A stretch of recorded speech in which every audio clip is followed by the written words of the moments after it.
Okay, so welcome to Toronto. All right. Great to be here. Can you introduce yourself a little bit? So your name and then your background. Well, I'm Steve James. I'm a filmmaker. Been making documentaries for a number of years, and I have a film here at the festival called Abacus, Small Enough to Jail. Mm-hmm. So what triggers to make that documentary? It's a documentary, right? Yes, it's a documentary. Well, I heard about this case that was going on where Abacus, which is a community bank in Chinatown, New York, that they were being tried for fraud, and they are the only bank in the U.S. in the wake of the 2008 financial mortgage crisis to actually be criminally indicted. And so that was fascinating in and of itself, but then as you look into it, you see that in so many ways the bank is kind of the mirror opposite of the big banks that were involved in all of that. You know, they're a very small bank. Their loans were fine. There was no foreclosures, hard to speak of. And they actually discovered some low-level fraud within the bank and reported it and tried to deal with it. But that wasn't enough for the DA of New York, and so they were taken to trial. So you're trying to helping the small guy against the big guy? Well, we're telling the story of a small guy against a big guy. They helped themselves. They mounted the defense of their bank, and they refused to plead guilty and take a fine. They felt determined to exonerate themselves and go to trial, and they did. And it took 5 years for this to work out, and they spent very much of their own money towards their own defense. Mm-hmm. So, fraud in the commercial world is pretty common, right? So you mentioned that this looks like it's particularly picking a small bank as a kind of like to relieve about the 2008 financial fiasco. Right, so in your documentary, you are trying to give the audience an objective view, or supporting the small guy. So. Well, I think it's clear when you watch the film that we believe in the Sung's innocence, and so this is a film where we are telling the story of what they went through from their point of view. Okay. However, despite that, we also made every effort and succeeded in getting the DA of New York, Cyrus Vance Jr., getting the woman who headed up the economic crimes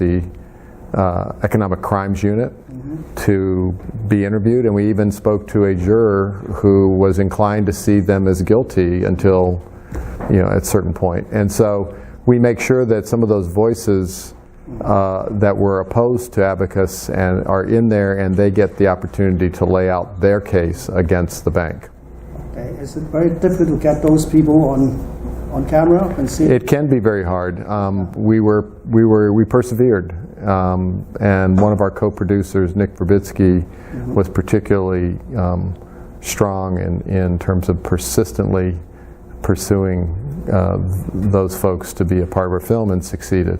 And we're so glad they're in the film. We're really glad they're in the film. So they agreed and they're in the film. Yeah, that makes the film more credibility, right? So I feel like it does, because even if the film's point of view is that we believe the Sungs to be innocent, it's our duty, I think, to fairly represent the case against them, and I feel like we did that. Okay, because this case involved legal procedure, lots of legal documents, and that gives you guys, production crew, a very difficult task to finish that? Well, I think it was a real challenge to lay out the case in the film, in part because there were no cameras allowed in the courtroom. Gotcha. So we had to find a way to dramatize and bring to life the testimony. So we did that through courtroom illustrations and recreating the transcript. But there were 7,000 pages of trial transcript that we had to wade through and figure out what was important to feature. And so it was a challenge. Okay.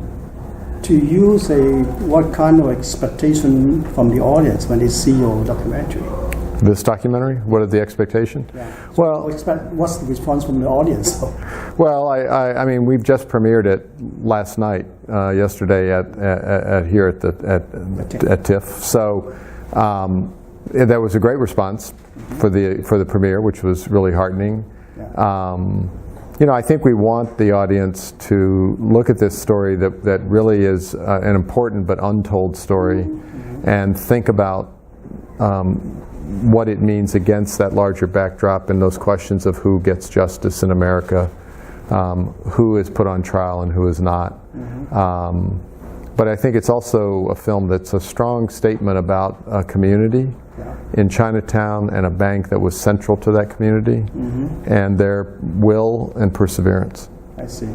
So the Chinatown is a bank owned by a Chinese person, and then they feel passionate about the problem. I see that there's after the incident happened, they got lots of people going to the bank to get the money, and there's lots of chaos right there, right?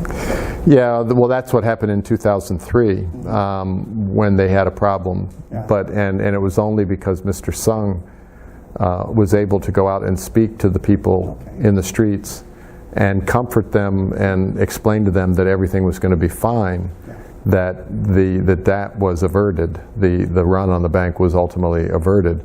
I know that they worried that the same thing might happen with this trial once the indictment happened, and they were prepared to deal with it, but it didn't happen. And I think that was kind of a statement about the fact that the community was still strongly in their corner, in the bank's corner, that it didn't cause an immediate run on the bank. So that means that Mr. Sung, the owner, has enough credibility in the people. He has tremendous credibility, yeah, in Chinatown. We saw that every time we walked around Chinatown with him. You know, he's a much beloved person there because he has been such an active part of that community for decades, and through his bank and his volunteer work, that he's really earned a special place in the community. I see.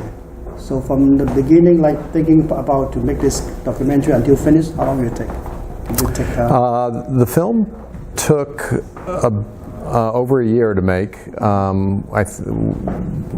would say it took closer to a year and a half to make. So through this process, do you get any inspiration yourself through this case? Absolutely. No, I found the family to be very inspiring. I thought their will and their determination and their love for each other. You know, they're very.